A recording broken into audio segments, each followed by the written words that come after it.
हमारे लिए राष्ट्रीय पर्व 26 जनवरी है। सेकुलरिज्म का ये मतलब नहीं है कि आप उनकी पद्धति अपना लें। एक बार सुप्रीम कोर्ट में फैसला आ गया, फिर मुझे नहीं लगता कि इस पर कोई राजनीति करने की जरूरत है। मैं मुसलमानों से पूछना चाहता हूँ, भाई तुम्हें इतना क्यों कूदना है हर विषय में? क्यों शंकराचार्य के विषय में चाहते हैं मुसलमान बोले? क्यों बोलेंगे हम? हमारा विषय है वो।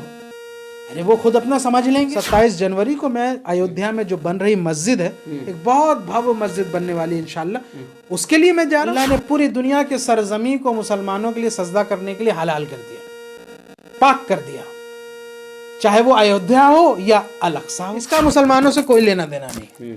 इस विषय में मुसलमानों को घसीटना ये एक प्रोपेगेंडा। हर मुद्दे पे यहाँ से आपको रिएक्शन क्यों देना चाहते हैं? आप रिएक्शन आप उकसाना चाहते हैं मुस्लिम समाज को। जहाँ पे मस्जिद जो तोड़ी गई है वहां पर तो नया वाला जो मंदिर अभी बना है वहां तो वो तो वैसे भी वहां नहीं बन रहा है, उससे थोड़ी सा हट के बन रहा है।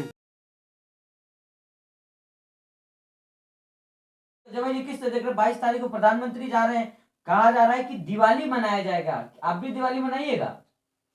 देखिए, हमारे लिए तो 21 जनवरी भी उतना ही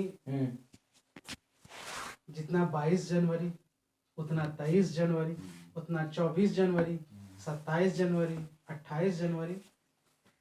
हम जिस राष्ट्रीय पर्व की तैयारी कर रहे हैं वो 26 जनवरी है हमारे लिए। लेकिन प्रधानमंत्री तो कह रहे 22 को दिवाली मनाइए। मैंने कहा ना कि अगर मैं अपने समाज की बात करूं, मुस्लिम समाज की बात करूं, तो हमारे लिए तो इम्पोर्टेंट क्या है? राष्ट्रीय त्योहार 26 जनवरी। मुसलमान 26 जनवरी की तैयारी कर रहा है, आप 22 जनवरी की तैयारी कर। आपको 22 जनवरी मुबारक, मुझे 26 जनवरी मुबारक। क्योंकि हम इसलिए 26 जनवरी को त्योहार मनाएंगे, राष्ट्रीय पर्व मनाएंगे, क्योंकि हमारा मानना है कि भारत का संविधान जो रिपब्लिक ऑफ भारत है, अगर ये इंटैक्ट रहा, ये बचा रहा, तो हमारी जान माल सुरक्षित रहेगी। अगर भारत का संविधान अगर नुकसान पहुंच गया और भारत के संविधान में कोई आंच आ गई तो फिर भारत के अल्पसंख्यकों के लिए बड़ी विकट स्थिति पैदा हो जाएगी। हमारे लिए राष्ट्रीय पर्व 26 जनवरी है। मुस्लिम राष्ट्र मंच कह रहा है कि जो है 22 जनवरी को आप लोग जब मस्जिद में राम राम का जाप करें। अजी कौन क्या कहता है, क्या फर्क पड़ता है? कौन क्या कहता है, कहने दीजिए। कहने से कोई टैक्स लग जाता है क्या? सेकुलरिज्म का ये मतलब नहीं है कि आप उनकी पद्धति अपना लें और हम उनकी पद्धति अपना लें। ऐसा थोड़ी है कि वो मेरी अपना लें। सेकुलरिज्म का मतलब है कि आपका दिन आपको मुबारक, मेरा दिन मुझे मुबारक। जो अल्लाह ने हम सबको हिदायत दी है, हिदायत की तौफीक दी है, उस हिदायत की रोशनी में हम सियासत कर सकते हैं कि नहीं कर सकते? अगर कोई भारतीय जनता पार्टी का भी सिपा सलार है तो क्या वो हिदायत से और मोनोथिज्म से समझौता कर सकता है क्या? नहीं कर सकता। इसलिए सियासत में होना एक अलग चीज है, अपनी बिलीफ और आस्था से कॉम्प्रोमाइज करना अलग चीज है।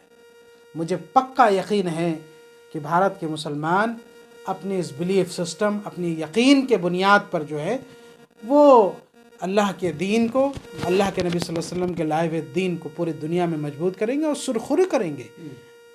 वो हमारे लिए मुबारक। लेकिन जो सामने वाला पक्ष है, जो भी लोग हैं, हमारे दोस्त समाज के और भी लोग हैं, जो हमारे दोस्त हैं, हमारे भाई हैं, उनको उनकी चीज़ें मुबारक।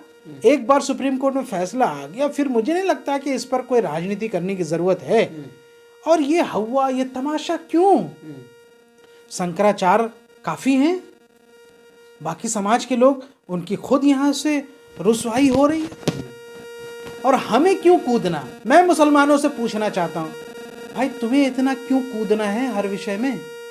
क्यों शंकराचार्य के विषय में चाहते हैं मुसलमान बोले? क्यों सनातन के विषय में मुसलमान बोले? क्यों बोलेंगे हम? हमारा विषय है वो। अरे वो खुद अपना समझ लेंगे, किनको जाना है, किनको नहीं जाना है, कौन जाता है। मैं जा रहा हूँ 27 जनवरी को अयोध्या जा रहा हूँ, मस्जिद के लिए जा रहा हूँ। ये मेरी आस्था है। बन्नीपुर में मस्जिद बन रही है, वहाँ अस्पताल भी बन रहा है, तो आप जा रहे 27 जनवरी को? 27 जनवरी को मैं अयोध्या में जो बन रही मस्जिद है, एक बहुत भव्य मस्जिद बनने वाली है इंशाल्लाह, उसके लिए मैं जा रहा हूँ। वहाँ दौरा करेंगे, मुस्लिम समाज का कार्यक्रम होगा, उसमें दूसरे लोग भी आएंगे और हम वहाँ भव्य मस्जिद भी बनाएंगे, अस्पताल भी बनाएंगे और गरीबों को खाना खिलाने के लिए कम्युनिटी किचन भी बनाएंगे। अब मैं उनसे सवाल पूछना चाहता हूँ, क्या वो भी अस्पताल बना सकते हैं? उनसे पूछिए ये सवाल। हम तो बना रहे हैं ना। तो मैं अपने समाज के मुद्दे मेरे लिए इंपॉर्टेंट है। मैं मस्जिद के लिए जाना चाहता हूँ अयोध्या। मुसलमानों के लिए कोई पाबंदी है क्या सजदा के लिए? अल्लाह ने पूरी दुनिया के सरजमी को मुसलमानों के लिए सजदा करने के लिए हलाल कर दिया, पाक कर दिया, चाहे वो अयोध्या हो या अल-अक़सा हो। क्या अयोध्या में मुसलमान नमाज नहीं पढ़ते? अयोध्या के मुसलमान मस्जिद में सजदा नहीं करते? वहां की सरजमी पे सजदा होती नहीं होती है? तो पूरी दुनिया में हमारा कोई इंफीरियरिटी कॉम्प्लेक्स थोड़ी है। इस्लाम किसी बाउंड्रीज में बंधा नहीं है। इस्लाम किसी एक देश का मजहब नहीं है। इस्लाम चंद लोगों का मजहब नहीं है। इस्लाम पूरी कायनात के लिए है, पूरी इंसानियत के लिए है। एक बात बताइए, लेकिन जिस तरह से कांग्रेस पार्टी और तमाम पार्टियां जो आरोप लगा रही कि इसका जो राजनीतिकरण हो रहा है, जो है घर घर जो घूम कर इसका प्रचार प्रसार किया जा रहा है, आप किस तरह सोच रहे हैं? इसका मुसलमानों से कोई लेना देना नहीं। इस विषय में मुसलमानों को घसीटना ये एक प्रोपेगेंडा है। कांग्रेस के नेता क्या कहते हैं राम मंदिर के विषय में या इस विषय में, उसमें मुसलमान का क्या लेना देना? स्टालिन के बेटे क्या कहते हैं उसमें मुसलमान का क्या लेना चाहिए? मौर्य जी क्या कहते हैं उसमें मुसलमान क्या करेगा? वो तो उनकी बेटी जो बीजेपी की सांसद उनसे पूछे। मुसलमान अपने समाज के मुद्दों को लेकर जागरूक रह के अगर काम करे तो ये मुझे लगता है कि उनको तरक्की के राह पर ले जाएगा। और खामोश रहना भी सीखिए।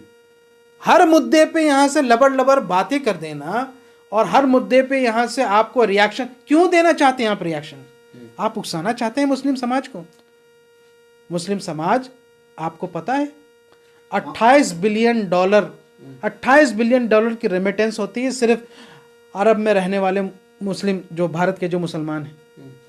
32 करोड़ से ज्यादा आबादी है। लेकिन बदरुद्दीन अजमल तो कह रहे हैं कि मुसलमान घर में रहे जिस दिन मंदिर उद्घाटन है उस दिन। ये डराने का धंधा बंद कर देना चाहिए। हाँ, लेकिन मैं इतना कहना चाहता हूँ कि जिस तरह के हालात कई जगहों पे बने मुस्लिम समाज को बदनाम करने के लिए, आपने देखा कि अयोध्या के मंदिर उड़ाने की जो धमकी दी वो खुद हिंदू समाज से थे, पकड़े गए। शुक्रगुजार हूँ यूपी पुलिस का कि उन्होंने इस बात का खुलासा किया। अभी जो गौकशी जहाँ चल रही थी वो खुद क्या कहते हैं करनी सेना से थे, हिंदुत्व ऑर्गेनाइजेशन से। तो मुसलमानों के नाम पे उसको बदनाम करने की कोशिश की जा रही। ऐसे वक्त में थोड़ा मोहतात रहना चाहिए, बचना चाहिए, थोड़ा सा अननेसेसरी किसी ये में नहीं पड़ना चाहिए। अभी जिस तरह का माहौल है इस देश, खास करके नॉर्थ में, बाकी साउथ में कहीं जाएं आपको ऐसा माहौल नहीं। मोहतात रहें, अननेसेसरी बयानबाजी करने से बचें। कंट्रोवर्सी साहब कह रहे हैं कि 82 बार प्राण प्रतिष्ठा कर लीजिए, मस्जिद वही है, हम मंदिर को नहीं मानते। अरे तो भाई जिस जगह मस्जिद तोड़ी गई है, जो गुंबद जहां पे, वहां तो मंदिर वैसे भी नहीं बन रहा है। जिस जगह पे मेन गुंबद का जो एरिया है, जहाँ पे मस्जिद जो तोड़ी गई है, वहां पर तो नया वाला जो मंदिर अभी बना है वहां तो वो तो वैसे भी वहां नहीं बन रहा है, उससे थोड़ी से हट के बन रहा है। तो शोएब साहब, आप जाके देखिए। का एक अकीदा है मुसलमान का, जहाँ तक जानकारी है मुझे, मुसलमानों का एक अकीदा है कि जब मस्जिद एक मर्तबा बन जाती है तो सुबह क़यामत तक वो मस्जिद ही रहती है। आप इसको किस तरह से देखते हैं? क्या मस्जिद वहाँ नहीं है? देखिए, अल्लाह ने पूरे सरजमी को मुसलमानों के लिए मस्जिद बनाया है। मुसलमान जहाँ भी पाक जगह होगा वहाँ सजदा कर सकता है। आप समझ रहे हैं मेरी बात? हम उस चीज़ के मोहताज नहीं हैं। मस्जिद हमारे लिए एक कल्चर सेंटर भी है, इबादत गाह है, एक सामूहिक तौर पर यहाँ से नमाज पढ़ने की हमारी जगह है। जिस जगह मस्जिद आबाद होगी, जहाँ नमाजी होंगे, मुझे पक्का यकीन है कि इंशाअल्लाह वहाँ पर किसी को मस्जिद ढाने की हिम्मत नहीं होगी। पहले हम मुसलमान तो बन जाएं, पहले हमारे 95% जो बेनमाजी हैं वो मस्जिद की तरफ तो आ जाएं। 95% हमारे लोग बेनमाजी हैं, 40-40, 50-50 सालों से जिस जगह नमाज नहीं हो रही है, जहां आबादी नहीं है, वहां आप क्या करेंगे फिर? आप आबाद करने की कोशिश कीजिए, मस्जिदें आबाद करने की कोशिश कीजिए। इंशाल्लाह किसी की हिम्मत नहीं होगी कि वो मस्जिद पे कोई खरोंच आ सके। इस बात को समझिए, इस सियासत में नहीं पड़ना है। एक लड़ाई लड़नी थी, लड़ी हमारे लोगों ने, और हम जो है उसमें एक फैसला आ गया। अब कौन सा समाज क्या कर रहा है उससे हमें क्या मतलब है? एक सेल्फ इंट्रोस्पेक्शन भी होना चाहिए। कभी कभी खुद की तरफ झांक के देखना चाहिए कि हम कितना आमाल के मामले में मजबूत हैं, सियासत में नेगोशिएटिंग पावर हमारी कितनी। जिंदगी भर तो हम दरी उठाते रहे, जिंदगी भर हमने अपना कोई लीडरशिप डेवलप नहीं किया, फिर ये शिकायत करते हैं कि हमारा कोई सुनने वाला नहीं, कोई पुरसाने हाल नहीं। अल्लाह ताला उस कौम की हालत तब तक नहीं बदलते हैं जब तक वो अपनी हालत खुद नहीं बदलना चाहता है। अच्छा शोएब भाई, आप कह रहे खुद कि आप अयोध्या जाएंगे, वहाँ पे जो मस्जिद जो निर्माण हो रहा है, तो क्या लग रहा है आप लोग ये चाह रहे हैं कि नहीं कि प्रधानमंत्री भी इसका निर्माण करें? मस्जिद का जो उद्घाटन जो कहा जा रहा है, जिस तरह का मंदिर उद्घाटन हो रहा है, प्रधानमंत्री मस्जिद का भी उद्घाटन करें? देखिए, मस्जिद कमेटी जो अयोध्या में बनने वाली जो मस्जिद है, उसकी कमेटी की तरफ से मुझे इन्विटेशन आया, और हम वहाँ के जो स्थानीय लोग हैं हमारे अयोध्या में, पहले भी जाता रहूँ, तो इन्विटेशन आया तो हम जा रहे हैं 27 को इंशाल्लाह। और चूंकि अभी वहाँ पे मस्जिद बनाने की शुरुआत हो रही है, अभी नींव भी नहीं रखी गई, अभी तो आर्किटेक्चरल प्रोजेक्ट्स ही जो चल रहे हैं, लेवल पे चल रहे हैं, जिसको हॉस्पिटल्स भी बनना है, मस्जिद भी बनना है, वो तमाम चीज़ें। तो मुझे उम्मीद है, पूरी उम्मीद है कि जब मस्जिद बन के तैयार हो जाएगी तो इंशाल्लाह हमारे देश के प्रधानमंत्री, राष्ट्रपति, सऊदी अरब के बड़े इमाम के हाथों जो है यहाँ से इंशाल्लाह उसका शुरुआत करवाएंगे। नमाज पहली जो है पढ़वाई जाएगी, इसमें क्या मुश्किल है? बाबरी मस्जिद के पक्षकार इकबाल अंसारी हैं, वो कह रहे हैं कि मुसलमानों को वहाँ मस्जिद की जरूरत नहीं, खेती के लिए ज़मीन दे दी जानी चाहिए। मैंने उनके बारे में क्या कहूँ? 2019 में मेरी उनसे मुलाकात हुई तो मुझसे कह रहे थे कि जमाई साहब, आप दिल्ली में जाकर कुछ बातचीत करें, मेरे घर के सामने की जो 5 एकड़ ज़मीन है उसको अगर सरकार हमें दे देती है तो मैं केस वापस ले लूँगा। तो ऐसे बेईमान और बदबख्त लोगों का क्या ही कहा जाए।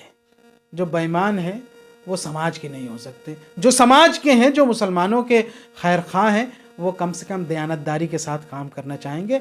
और जहां हमें ज़रूरत पड़ेगी एतज़ाज़ की, जहां हमें ज़रूरत पड़ेगी मुखालफत की, हम मुखालफत करेंगे। और जो रास्ता यहाँ से समाधान की तरफ जाता है, संवाद की तरफ जाता है, डायलॉग की तरफ जाता है, हम वहाँ सरकार के साथ डायलॉग करेंगे। अच्छा, आखिरी सवाल लेंगे जमीर साहब, आप जो है सुनहरी मस्जिद का भी मुद्दा आपने यहाँ राज्यपाल तक पहुँचाया है, तो आप कह रहे हैं कि जो है बाबरी मस्जिद जहाँ से उसको ध्वस्त किया गया था वहाँ पे मंदिर नहीं बन रहा है, आपका ये कहने था? मैंने शिवसेना के नेता हैं संजय राउत जी, उन्होंने इस बात को बयान दिया, मैंने नहीं बयान दिया। उनका कहना है कि जहाँ पे मस्जिद ध्वस्त की गई थी, एग्जैक्टली जो गर्भगृह जिसको कहा गया था, जो बड़ा गुम्बद है बीच का, उस जगह पे मंदिर ना बना करके उससे थोड़े हट करके दूरी पर बनाया जा रहा है। ठीक है ना, जो नई मंदिर का जो हिस्सा है। तो फिर गर्भगृह वाला इशू तो हुआ ही नहीं ना पूरा। तो ये उनका आस्था का मामला, वो जहाँ बनाना चाहे, सरकार ने सुप्रीम कोर्ट ने उनको जमीन दे दी है, अब वो वहाँ बनाना चाहे, कहीं बनाना चाहे, हमें उससे क्या लेना देना है। हमारा इशू ये है कि अगर आप कोर्ट के बिलीव करते हैं तो कोर्ट के फैसले को मान लीजिए, और नहीं मानना चाहते हैं तो कहिए कि हम यहाँ से बैठ के समझौता करेंगे। जब हमारे पास मौका था तो हम ही लोगों ने समझौता नहीं किया ना, और समझौता हो भी नहीं सकता क्योंकि ये ओपन एंडेड है। आज आप इस मस्जिद के लिए करेंगे, कल वो दूसरे में आएंगे, परसों तीसरे में आएंगे, तरसों चौथे में आएंगे, तो जिनका जो एजेंडा है वो कभी ख़त्म नहीं होगा। तो हमें स्ट्रैटेजी बना करके अलग अलग तरीके से उसको यहाँ से हल करना। लेकिन अगर मुझे लगता है कि एक सामाजिक तौर पर सरकार के साथ कुछ मुद्दों पे समझौता किया जाए तो बहुत सारे मसले हमारे हल हो सकते हैं। हर जगह झगड़ा करने की, लड़ाई करने की और टकराव की स्थिति पैदा करने की ज़रूरत नहीं है। इंशाल्लाह इतना ज़रूर यकीन रखें आप कि हमने एक मस्जिद खोई है, दूसरी नहीं खोने देंगे इंशाल्लाह। चलिए, बहुत शुक्रिया बात करने के लिए।